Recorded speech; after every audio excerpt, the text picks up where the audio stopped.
Hello and welcome back to the channel. Today it's all about reducing noise, reverb and reflections while you're recording, and you can see from the chapter markers under the video that the first part of the video is about setting your gain and the effect this has on reverb, reflections, hiss and hum, and the second part of the video is all about practical steps and advice you can take to reduce this reflection while you're recording, mic choices, positioning, acoustic treatment, that sort of stuff.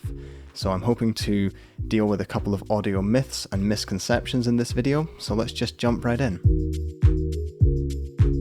The first thing we're going to look at is seeing how setting the gain on your audio interface or portable recorder affects the amount of reverb and noise in the recording. We're going to record high and then very, very low. So let's get into it. So clearly this isn't my studio, this is my very reverberant and echoey lounge. I'm recording with a shotgun microphone here and I'm recording into a portable audio recorder. First thing I'm going to do is record at 55 dB of gain, take a sample, then I'm going to record at 25 dB and I'll boost and lower the gain in post so that it all sounds the same, and then we'll analyze it further in just a minute. Initially I'm recording at 55 dB of gain and you can see the meters bouncing around there. This is an audio test to hear the echo of this room. I've just taken the gain down to 25 dB, so that's removed 30 dB. This is a test to hear the echo in this room. Let's now take a much closer look at and listen to the audio from that example. There's a very common myth going around that if you increase the gain as much as you can without clipping, you're going to be picking up more of what's close to the microphone and less of the reflections and reverb. And as you heard from that example, that's just absolutely not true. What this software lets me do is see the waveform, but also with this slider down here, move it into more of like a spectrogram view so that you can really see where the energy in certain frequency bands is. This is an audio test to hear the echo of this room. This is where I reduce the gain by 30 dB. I've just taken the gain down to 20. In the spectrogram view, you have low frequency sounds at the bottom, high frequency at the top, and more intensity or gain in a sound is a more intense color, so more intense orange, for instance. If I blend between the two, what I'm going to do is select this section over here that was recorded 30 dB lower, and I'm actually going to add 30 dB in post. And what you should be able to see and hear is that there is no difference at all in the noise, background noise, hiss, hum, reverb between these samples. So let's take a listen. This is an audio test to hear the echo of this room. And this one over here. This is a test to hear the echo in this room. This background noise here is virtually the same between both the samples. Trying to set your gain to reduce reflections or noise or make the microphone just listen to a smaller area is almost always absolutely nonsense, and you should be focusing your attention on probably the later part of this video where I will actually show you how to reduce these reflections. Moving swiftly on to the second test, this is a very simple recording of a guitar in my studio, so this was not to deal with reflections, this was purely background noise. I recorded at a certain level, then I took 20 dB off and recorded again, then another 20 dB and recorded again, and what you see is two large strums here, two very small ones, and then two ones which you can barely see. What I'll do is quickly select this area, add 20 dB, select this last section and add 40 dB, 40. And what you can see and hear now, especially on the spectrum mode, is that in terms of noise, they are all absolutely the same. If one of them had a lot more noise than the other, you would see a lot of light color, sort of like light white or gray at the top of the frequency spectrum. And if I quickly do a few little sound demos,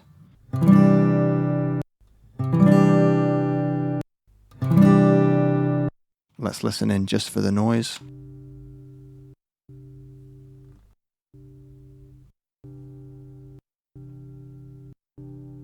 Those are all so close to identical, the only differences can be accounted for in just my playing.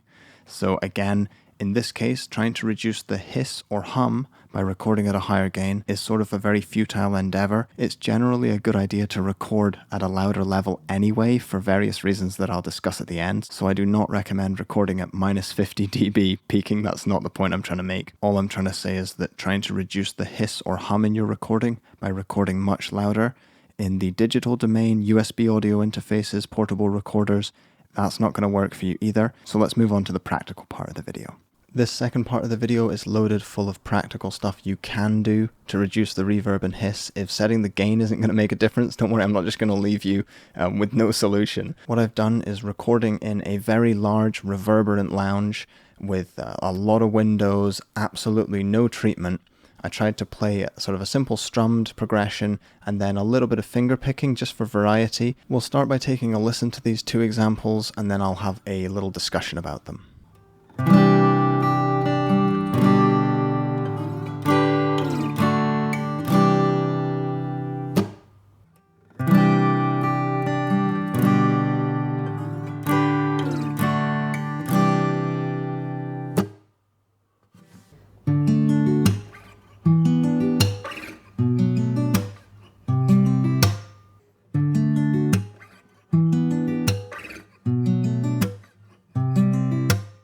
In that example, the large diaphragm condenser was where I would normally put it for recording guitar, and it picked up a fantastic tone from the guitar, but just naturally, because there's no treatment and there's tons of windows, lots of empty walls in this room, and a wooden floor, it means that it picks up tons of echo, tons of reverberation, especially on the finger picking example. That can't be helped, and it is a fantastic microphone, but that can't be helped. And I can't really push that microphone any closer because the low end just becomes overwhelming on a large diaphragm condenser.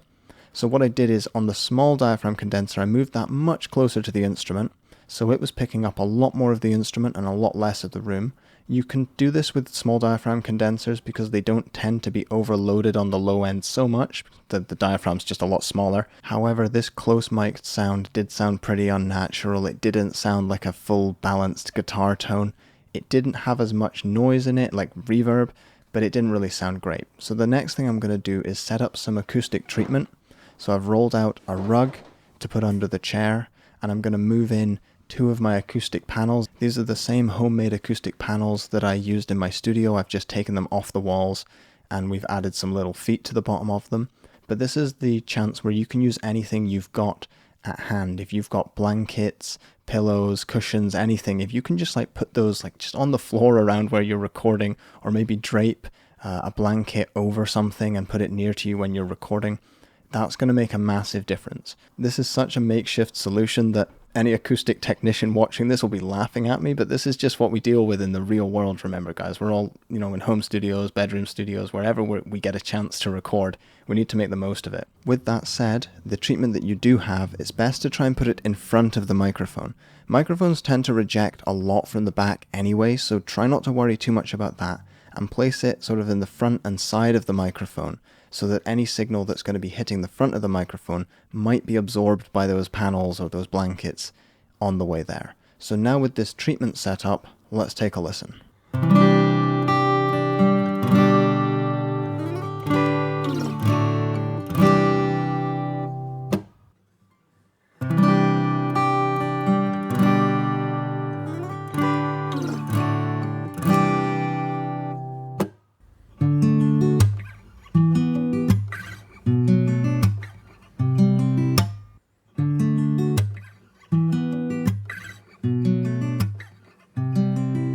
I'll do a side-by-side comparison in just a moment so you can really hear the difference, but already you should be able to hear that that's a lot more acoustically dead, there's a lot less reverb, and it might be a better place to start processing that guitar. And because we've dealt so well with the reverb, I can actually move the small diaphragm condenser into one of my favorite places to record.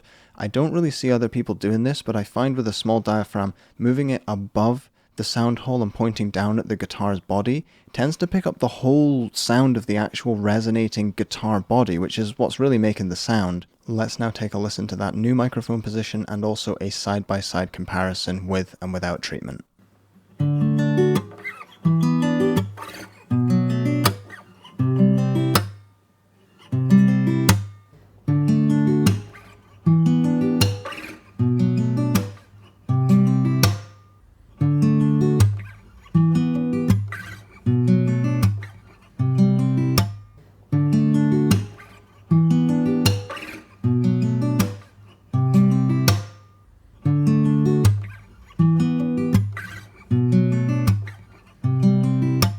hope the differences between those recordings were quite apparent, especially if you were listening in decent headphones. It should be much more easy to pick up on that reverb. And the purpose of this example is simply to show that some homemade cheap acoustic treatment or some rugs, blankets, etc. make a much, much bigger difference to your recording in a practical way than stressing out about the gain. And also the mic position again makes a massive difference. Trying to get your microphone closer to the instrument will reduce the reverb and noise, but close miking a lot of instruments really doesn't sound good unless you are very careful about the placement. So I would recommend a bit of treatment and then trying to find a balance between pulling that microphone a little bit back. You get a lot more of the instrument.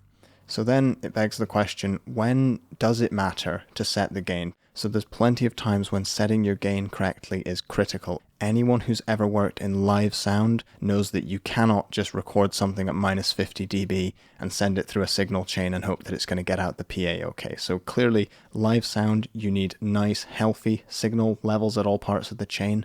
And then recording in a more analog domain, recording to tape, recording to any sort of magnetic medium, you can't do that at minus 50 dB and boost it later because you're going to get so much tape noise and everything else being pulled up. This ability to record low is really something which we can take advantage of in the digital domain, but in other mediums, analog, or in different situations like live sound, you cannot simply disregard good gain staging, and I would never ever recommend just throwing gain staging out the window. I do it all the time. And finally, if you are stuck with a totally noisy recording and there's nothing you can do about it, I would recommend getting some sort of noise reduction software or suite of tools. This is not sponsored, but I personally use RX7. It's sort of the industry standard, but there are many other alternatives at different price points and with different features. And some of these softwares can really save the day, just remove a bit of the hiss, hum, actually remove the echo and reverb from a recording. If you want to see a tutorial for how I would use RX7 to say reduce reverb or hiss or hum in a recording, let me know. But for now, that's all I've really got for this video. And thank you very much for watching. The whole point is, let's not stress out about things that don't make much difference. If you want to make a difference, get the acoustic treatment, practice your mic positioning techniques. Those things make a massive difference. Setting the gain is not so much of a difference. Anyway, take care. Bye for now.